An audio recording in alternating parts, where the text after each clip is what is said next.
भाटघर धरण पुनर्वसन समितीने भाटघर धरणातील पाण्याचा विसर्ग बंद केलाय। काल पाटबंधारे विभागाने भाटघर धरणातून पाण्याचा विसर्ग सुरू केला होता। मात्र या धरण भागातील 42 गावांना पिण्याच्या पाण्याची टंचाई असल्याने भाटघर धरण पुनर्वसन समितीने पाण्याचा विसर्ग बंद केला आहे। नमस्कार, मी प्रियांका परदेशी आणि तुम्ही पाहताय राजगड न्यूज। भाटघर धरणात अवघे 10% पाणीसाठा शिल्लक राहिल्याने समितीने 20 एप्रिलला धरणातील पाण्याचा विसर्ग बंद केला होता।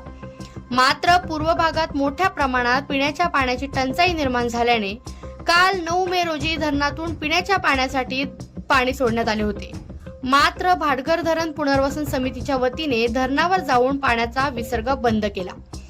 भाटघर धरणाच्या पाण्यावर सुमारे 42 गावातील पिण्याच्या पाण्याच्या नळ पाणी पुरवठा योजना आणि भोर शहरातील पाणी पुरवठा अवलंबून आहे। धरणात फक्त 10% पाणीसाठा शिल्लक असल्याने पावसाळा सुरू होण्यासाठी अजून 1 महिना शिल्लक आहे। सध्या धरणातील पाणीसाठा कमी झाल्याने धरणातील विहिरी कोरड्या पडल्या असून धरण भागातील वेळवंडा आणि भुतोंडे भागात मोठ्या प्रमाणात पिण्याच्या पाण्याची टंचाई निर्माण झाली आहे। त्यामुळेच भाटघर धरण पुनर्वसन समितीच्या वतीने भाटघर धरणातील पाणीसाठा पूर्णपणे बंद केला आहे।